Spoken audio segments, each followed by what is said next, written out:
Chapter 82. On up next, folks. Sokka's voice rang out across the Coliseum, bright and energetic as ever. Our second quarterfinal match of the day features two rising stars. The massive gates on opposite sides of the arena slowly creaked open. From the left gate Shizu, the calm swordswoman who defeated Stella without taking a single hit. Shizu stepped onto the arena with measured, unhurried strides. Her expression was gentle, almost serene, yet her eyes held a quiet focus that missed nothing. In her right hand rested a single katana, its blade pristine, perfectly balanced, and utterly unadorned.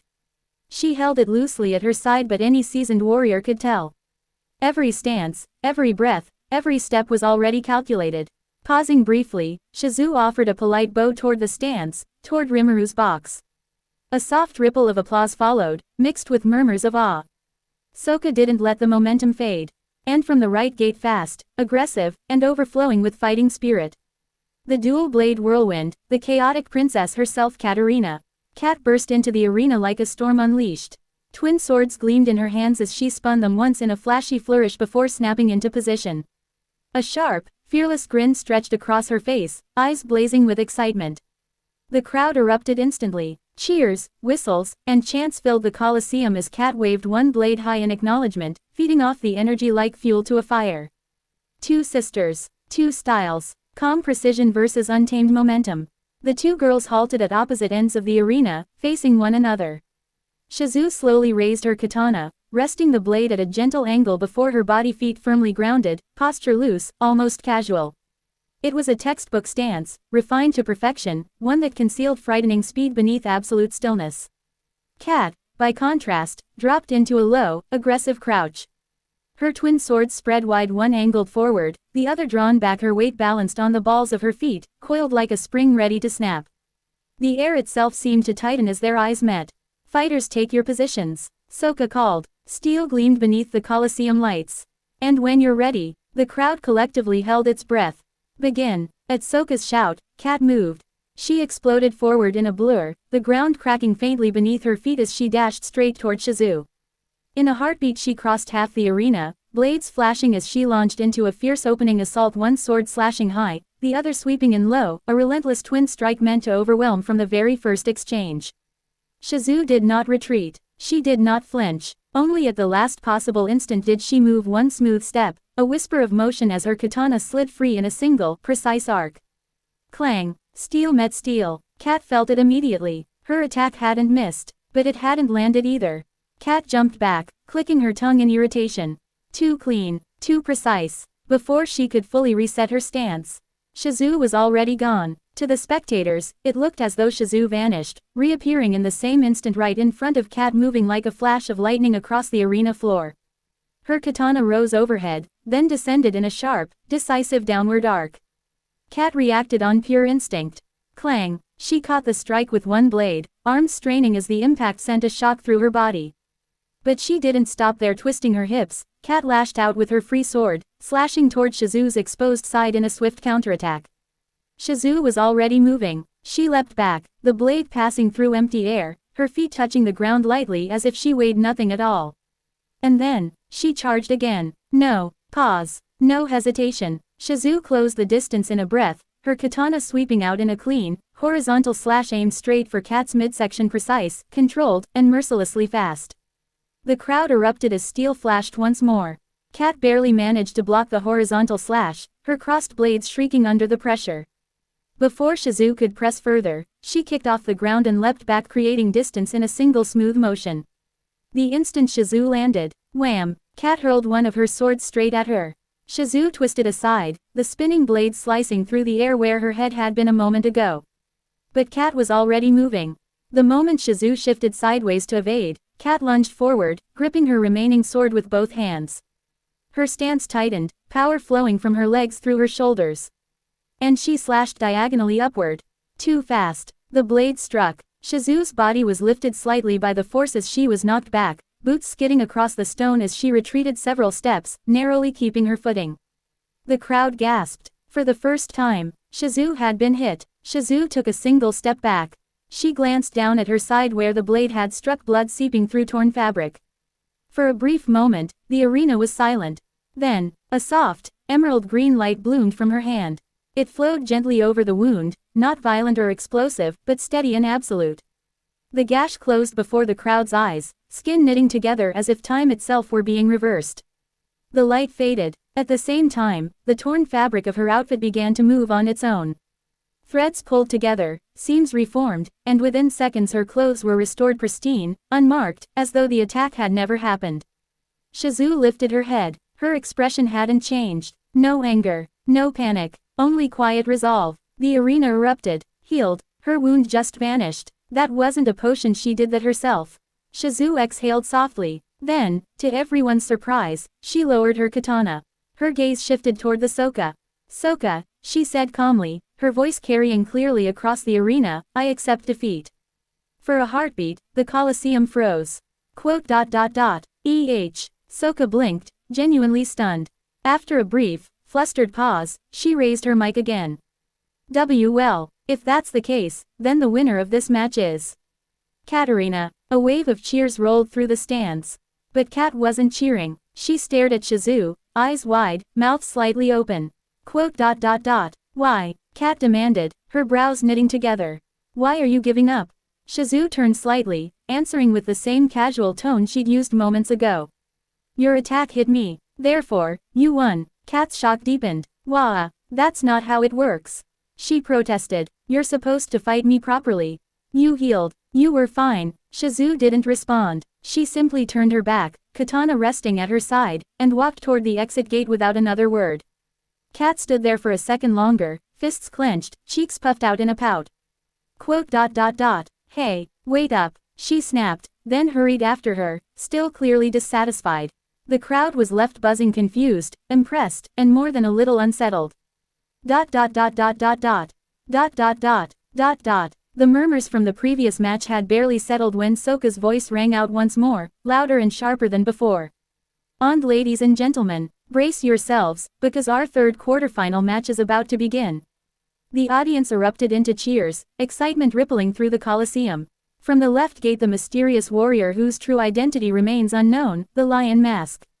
The gate groaned open. A towering figure strode into the arena.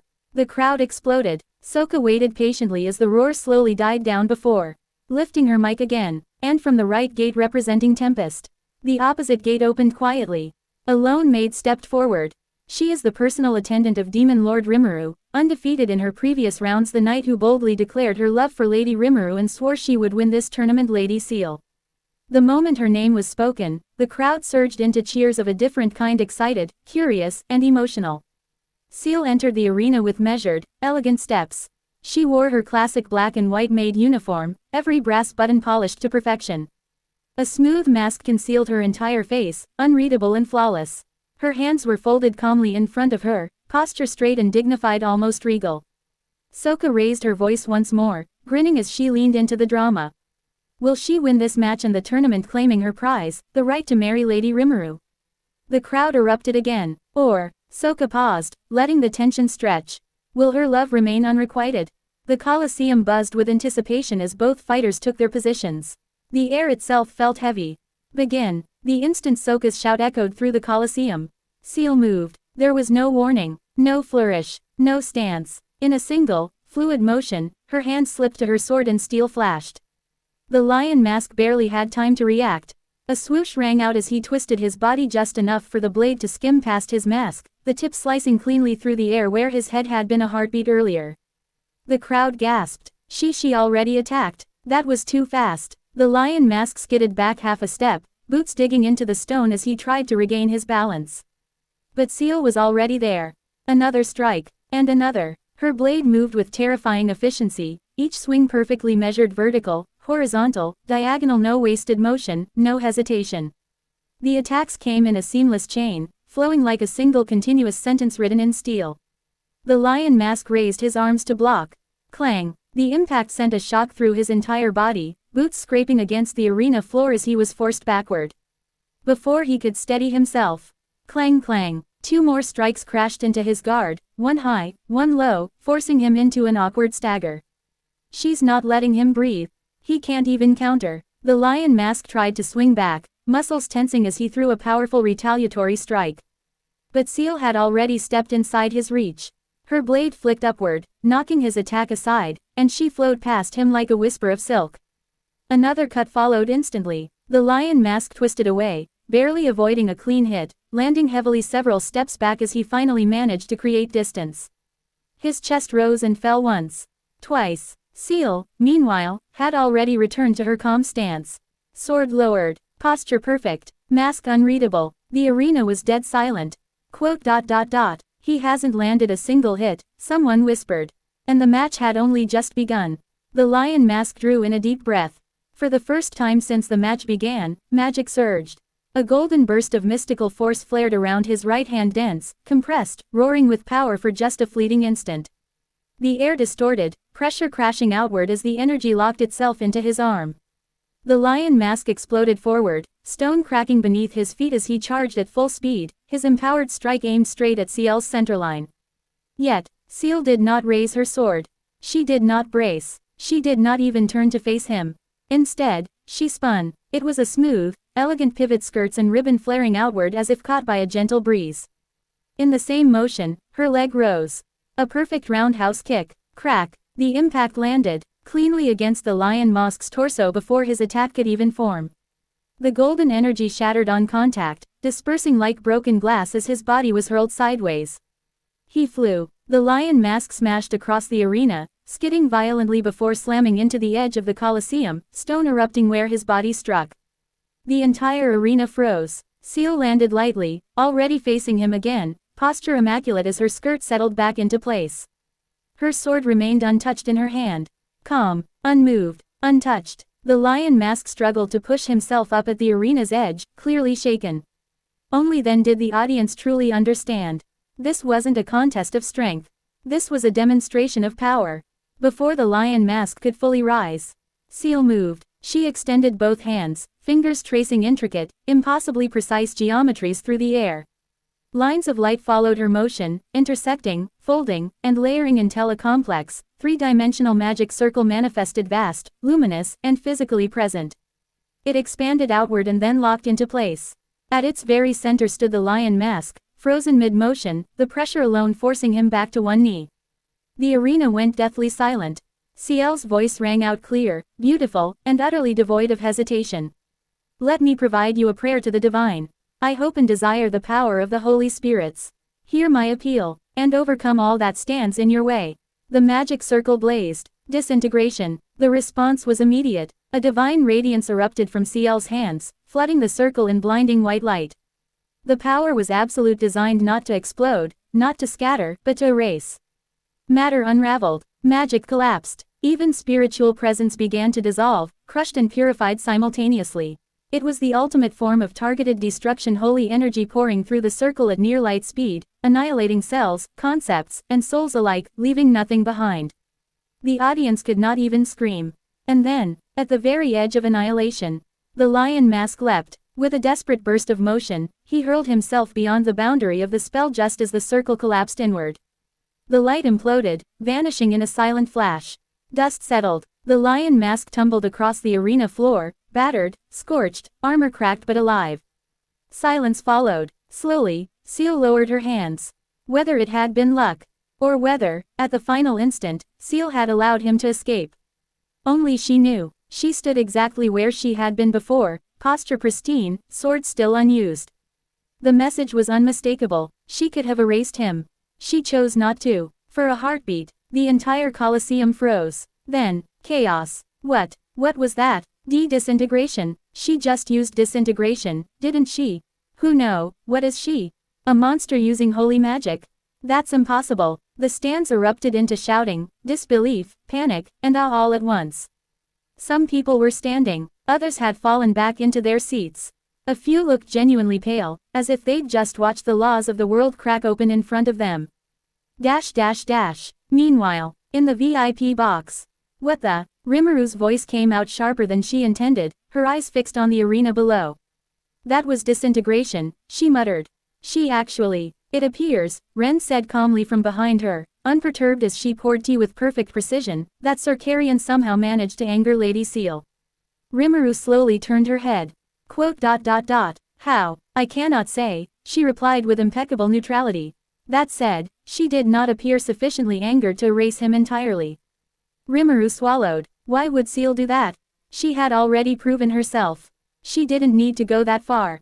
This was supposed to be a tournament, not. It's simple, Master. Ciel's voice echoed smoothly through their soul link. I wished to prove my strength to everyone watching.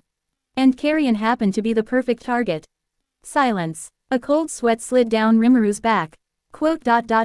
That's scary, she muttered under her breath. She clasped her hands together instinctively, eyes drifting back to the scorched arena. I'm sorry, Carrion, truly. She prayed for him quietly, sincerely, while a small part of her mind firmly filed away one undeniable truth. Never anger Seal. Not in public, not in private, not ever. Back in the arena, the lion mask staggered to his feet, breath ragged, heart hammering like it was about to burst from his chest. Cold sweat streamed down beneath the edge of his mask as he stared at the scorched space where he had been a moment ago. Hey, he shouted, panic breaking through his voice. Are you trying to kill me? His voice cracked as he pointed shakily at the fading residue of holy light. If that had hit me, he continued hoarsely, I would have been erased. Body, soul, everything. Seal stood where she was, sword lowered, posture immaculate. Her mask reflected the arena lights, giving nothing away. But you survived, she replied flatly.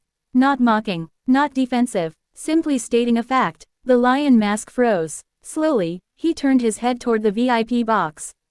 Toward Rimuru. For a long second, he just stood there, then let out a heavy, exhausted sigh, shoulders slumping as the last of his fighting spirit drained away. That's enough for me. He raised both hands high. I surrender. He called out toward Sokka, resignation clear in his voice. I surrender. The crowd was still dead silent. Sokka blinked once, then twice.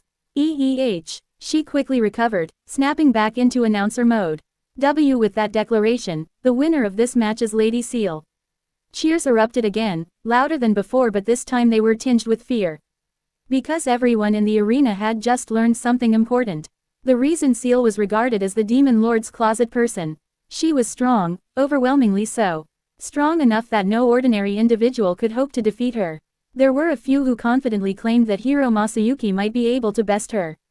Those opinions were best left ignored. The arena was still buzzing with unease from Ciel's match when Sokka raised her voice once more. And now, ladies and gentlemen, our final quarterfinal match. The crowd stirred, some with excitement, others with lingering apprehension. After what they had just witnessed, nerves were frayed. Everyone was watching more carefully now. From the left gate one of Tempest's pillars. Commander of the Orc Corps. A warrior who embodies absolute endurance, Geld. The massive gate groaned open. Geld stepped into the arena with heavy, deliberate strides.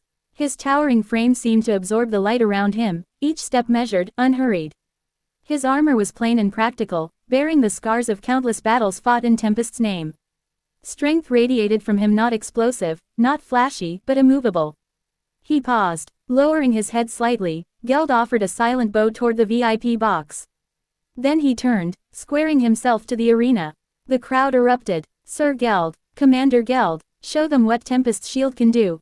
Sokka waited for the roar to settle before continuing. And from the right gate. She paused deliberately, letting the tension stretch. The young lady who advanced with flawless precision, defeating her opponents without excess or waste, Shinsha. The opposite gate opened. Shinsha walked out slowly, her steps light, almost soundless against the stone. There was no flourish, no dramatic pose, just calm, graceful movement. Her expression was serene, eyes clear and focused, as though the cheers and massive presence before her barely registered. She stopped at her mark and gave a small, polite bow. The contrast was striking. Where Geld stood like an unyielding fortress, Shinsha felt like something else entirely, quiet, refined, and unnervingly precise, as if every possible outcome had already been calculated. The crowd, uncertain how to react, gradually fell silent. Two figures. Two very different kinds of strength. Sokka swallowed once before raising her hand. Before Sokka could give the signal, Geld suddenly raised his arm. The movement was slow and deliberate, impossible to miss. Sokka paused, blinking in surprise. Sir Geld. Geld took a single step forward and planted his feet firmly against the stone. His massive frame did not waver. Then, in a voice filled with absolute certainty, he spoke.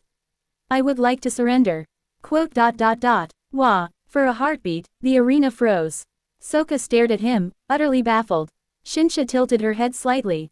She walked toward him, her steps light and unhurried, until she stood directly before the towering orc. Looking up at him, she asked softly, "Why are you surrendering?" Geld lowered his gaze. "As the daughter of my lady, our savior," he said, his voice steady and sincere. "I could never raise my weapon against you." There was no hesitation in his words. No doubt, only unwavering loyalty. Shinsha blinked once. Then she let out a small sigh. "You are too stiff, as always," she said, a gentle smile forming as she giggled softly. "You should loosen up a little." The exchange only deepened the confusion spreading through the stands. Whispers erupted, eyes darting between Shinsha and Geld. Soka hesitated, then finally raised her microphone. With Sir Geld's official declaration of surrender.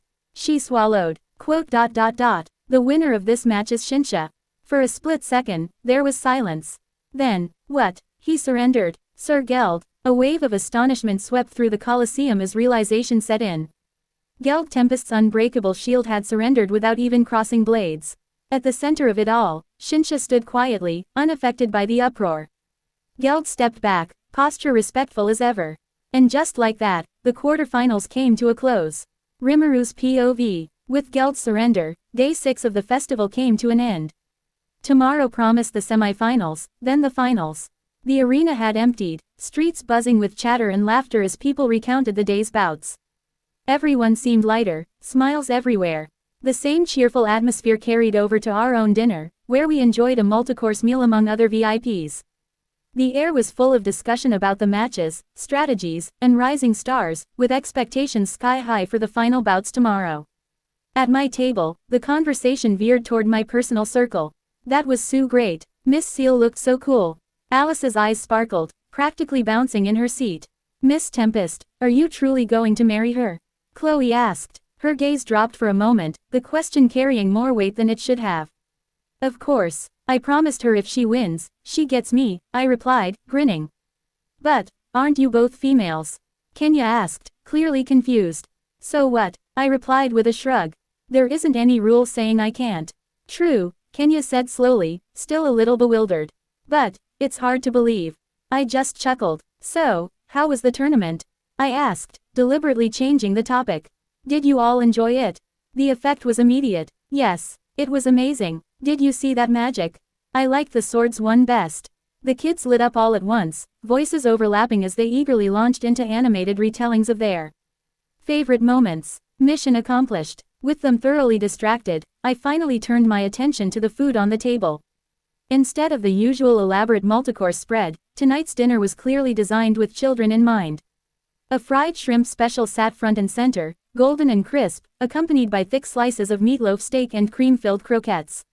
Simple, comforting, unapologetically indulgent. A very kid-friendly menu though, honestly, I couldn't complain in the slightest. As I ate, I let my gaze drift around the table. The kids were still happily chatting and eating, completely absorbed in their food and their animated discussions about the tournament. Laughter came easily, everything felt light, exactly how a festival evening should be. Then I glanced to my side. Hinata. She hadn't touched her plate. Her eyes were fixed on the food in front of her, but her expression was complicated. Brows faintly knit, lips pressed together, as if she were weighing something far heavier than dinner. "Hey," I called softly. "What are you thinking about?" She blinked, as if pulled back from somewhere far away. "Nothing," Hinata replied after a moment. "Just thinking about tomorrow's tournament." She said it plainly, but then her gaze drifted back down again, her thoughts clearly elsewhere. I frowned inwardly. It wouldn't be much of a festival if she spent the whole night trapped in her own head. Even the kids were starting to notice. Every now and then I caught them sneaking curious glances her way, probably wondering why she looked so serious while everyone else was enjoying themselves. I rested my chin lightly on my hand, studying her for a second. Yeah, I couldn't just let this slide. Then, a mischievous idea struck me. A small, dangerous smile tugged at my lips as I picked up a perfectly fried shrimp with my chopsticks, the batter golden and crisp, a faint wisp of steam still rising from it. Without a word, I casually leaned a little closer to Hinata and held it out in front of her. "You should focus on eating," I said lightly. "It's really good." I tilted my head just slightly, feigning complete innocence. "Here say ah." For a split second, Hinata completely froze. Her gaze flicked from the shrimp, to my face, then back to the shrimp again. A faint flush crept up her cheeks before she could stop it, spreading just enough to betray her composure. W, what are you doing? She muttered, her voice low, clearly flustered despite her attempt to sound stern. What? I replied sweetly. You weren't eating. I'm just helping. That was when the chatter around the table abruptly died. I felt it immediately. The kids had stopped talking altogether, all of them staring at us with open curiosity, forks frozen midair. Hinata noticed too. She shot them a sharp look but without her usual edge. It was far more embarrassed than intimidating. Still, it worked. One by one, the kids hurriedly looked back down at their plates, pretending very hard not to notice anything as they resumed eating. Satisfied, I extended my chopsticks just a little closer to Hinata's lips. Come on, I said again, voice teasing. Say ah. She glared at me, but with her cheeks glowing red, the effect was considerably less frightening than she probably intended. Honestly, it just made her look cute. Which only encouraged me. I won't stop until you eat it, I added, letting out a small, amused giggle. That did it. Hinata's face turned completely red, all the way to the tips of her ears. Hinata stared at the floor for a full 2 minutes. Her face was completely red, so red I half wondered if it might actually start steaming. She refused to look up, shoulders tense, clearly hoping sheer stubbornness would make me withdraw first. It didn't. Eventually, she seemed to realize that I truly wasn't going to give up. With a tiny, resigned breath, she finally lifted her head. Her eyes flicked to the shrimp I was still holding out, then to my face, then back to the shrimp again. TCH. Leaning forward just a little, she moved quickly, almost too quickly, and took the shrimp from my chopsticks. Ah, I couldn't help smiling as she chewed, her expression carefully blank, as if she could will the moment out of existence. She refused to meet my eyes, focusing very hard on absolutely anything else. Once she swallowed, she immediately picked up her own chopsticks and began eating properly, posture straight, movements precise, completely ignoring me, as though nothing out of the ordinary had happened at all. As if the last few minutes had never existed. Mission accomplished. Intending to tease Hinata further, I switched targets. This time, I picked up a cream-filled croquette with my chopsticks golden, crisp, and still warm, and extended it toward her once more. Say ah. Hinata's eyes flicked to the croquette, then slowly up to me. And then she glared. Her face was still red, and the effect was far less intimidating than she probably intended. I, on the other hand, smiled sweetly, doing my absolute best impression of innocent concern. She didn't look amused. How many times do you plan on feeding me like a child? She muttered, displeasure and embarrassment written plainly across her face. I tilted my head thoughtfully. Well, last time you were too fast for me to enjoy. I coughed lightly. To properly enjoy the taste of the food, I corrected smoothly. You should take it slowly. That way you can really savor it. Hinata opened her mouth to retort. Then stopped. Her eyes wavered, clearly unwilling to meet mine. After a brief internal struggle, one that was painfully obvious, she shut her eyes tight, as if bracing herself for impact. Slowly, carefully, she leaned forward. Ah. I held the chopstick steady, thoroughly enjoying her surrender far more than the croquette itself. Before Hinata could take a proper bite, the partition separating our table slid open. I brought. Ren's voice cut off mid-word. She paused just inside the room. At first, her eyes swept the table. The kids were completely engrossed, talking, eating, laughing. Either they hadn't noticed anything, or they were already far too used to my antics to care. Then Ren's gaze shifted, straight to us. My chopsticks were still extended. Hinata's mouth was still open in a quiet, resigned, ah. For a heartbeat, no one moved. Hinata noticed Ren's presence a fraction of a second later and froze mid-bite. I hadn't thought it possible, but her face somehow turned even redder. Heat practically radiated off her as a thin wisp of steam seemed to rise from her head. The silence stretched. Then, Ren coughed politely. She straightened, bowed flawlessly, and seamlessly slipped back into her role as the perfect maid. My apologies, she said calmly. It appears I had interrupted you. She lifted her head, offering a serene, professional smile, one that absolutely did not acknowledge what she'd just witnessed. I won't disturb you any further, she continued smoothly. I'll fetch cold drinks from the couple's menu. She bowed once more and exited, closing the partition behind her as if nothing at all had happened. The moment she was gone, Hinata snapped back to life. She lunged forward, snatched the cream-filled croquette straight off my chopsticks, and immediately turned on her heel. I need to take care of something very important," she declared, voice far too fast to be convincing. And just like that, she hurried off, face still burning red, leaving me behind, watching her retreat with a deeply satisfied smile. A few moments later, the partition slid open once again. Ren returned, this time accompanied by Mira. Mira carried a fresh platter piled high with shrimp, while Ren held a dish concealed beneath a polished cloche. As soon as Ren stepped inside, her eyes went straight to me. "Where is Lady Hinata?" she asked. I giggled, lifting a hand to cover my mouth. Apparently, she had to take care of something very important. Ren let out a quiet sigh, rubbing her temple ever so slightly. "Classic Tsunere," she murmured. "At least it's better than violence." She coughed once, regaining her composure, then turned to Mira. "Please place the dishes on the table." "Yes," Mira replied smoothly. Ren's gaze then shifted to the children. They were still chatting, but their movements had slowed, eyes half-lidded, clearly fighting sleep. "And the children seem quite tired," Ren continued. "Please accompany them to their rooms." Mira bowed gracefully. "It shall be done, Lady Ren." As she turned to the kids, I chuckled softly and looked back at her. "Oh, it seems you've really gotten good at being a maid." Mira smiled. "Perfect posture, flawless elegance." "Yes," she replied cheerfully, though her eyes were oddly empty. "Lady Ren's wonderful training was very effective. We don't even need to think anymore. It has become instinctual." She bowed again. I slowly turned my gaze toward Ren. Deadpan. Ren immediately averted her eyes. "Not my fault," she muttered under her breath. "I gave them plenty of chances to back off. They didn't. I can't be blamed." I stared at her for a moment longer. Then decided for everyone's sake not to pursue that line of thought any further. Mira turned toward the kids, this time wearing a cheerful smile that was unmistakably genuine. "Come on, kids," she said warmly. "I'll take you to your rooms." She gently took Alice's hand. "You'll need to wake up early for tomorrow's tournament, after all." The children nodded, both excited and sleepy, and followed her without complaint. Mira walked ahead like a loving older sister, chatting with them softly and smiling the whole way, clearly making sure they didn't fall asleep before reaching their rooms. Soon, everyone was gone. The table fell quiet, only Ren and I remained. "So," I began, glancing at her, "have you eaten?" Honestly, I could eat as much as I wanted if I felt like it, but eating alone was boring.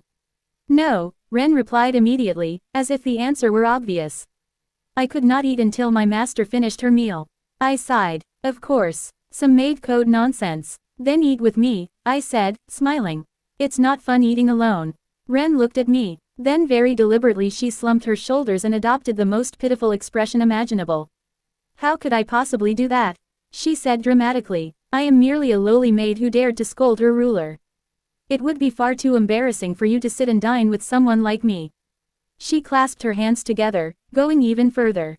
"I shall wait until everyone is finished, and then eat the remaining scraps in my lonesome. A lowly maid who scolded her master deserves no better." She was really putting a lot of emphasis on the lowly maid who scolded her master. I stared at her. "I get it, okay," I said, irritation creeping into my voice. "I made a mistake. I shouldn't have done that. I'm sorry." Ren looked at me for a moment, then doubled down on the act. "No, my lady," she said sorrowfully. "A great ruler, one who understands proper etiquette, should know better than to apologize to a lowly maid." "Ah," I groaned, rubbing my temples. "Stop being so petty." Ren clutched her chest, her expression wounded. "I'm not allowed to be petty," she murmured bitterly. "After all, I'm merely." "Don't you dare say, lowly maid, again," I snapped. "If you do, I'll burn all your maid outfits and your manga." There was an immediate, visible change. Ren froze. Then, without a word, she dropped the act entirely, sat down right beside me, and shamelessly picked up a fried shrimp with her chopsticks. She took a bite. Her eyes lit up. "It's delicious," she said happily, all traces of dramatics gone. Wow, so that's where her priorities really were. I sighed, utterly exasperated, and reached for another shrimp myself. Before I could grab it, Ren extended her chopsticks toward me. "Say ah, exclamation mark quote. I froze for a split second, heat creeping up my face. But then I imagined it the satisfied, unbearably smug smile she'd wear if I hesitated or protested. Just picturing it was enough to crush my embarrassment flat. So I leaned forward casually. I ate the shrimp. Ren looked slightly dissatisfied. But she was still smiling. So, she asked, how was it? She definitely wasn't talking about the shrimp. Well, I replied, resting my chin on my hand, I thought it'd just be a little joke. But seeing Hinata get embarrassed was way more enjoyable than I expected. Oh, Ren said, smirking openly now. So you're into that too, huh? I shot her a flat look. Into what, exactly? She didn't answer. Instead, she calmly picked up another shrimp, and fed it to me. I sighed, and accepted it anyway. Somehow, I had a feeling I'd just lost control of the situation entirely. I picked up a shrimp myself and extended it toward Ren's lips. Say ah. Ren didn't hesitate. Instead, she leaned in smoothly, tucking a loose strand of hair behind her ear with deliberate grace. Her lips parted just slightly as she took the shrimp from my chopsticks. The way she said it unhurried, confident, knowing exactly what she was doing sent a jolt straight through me.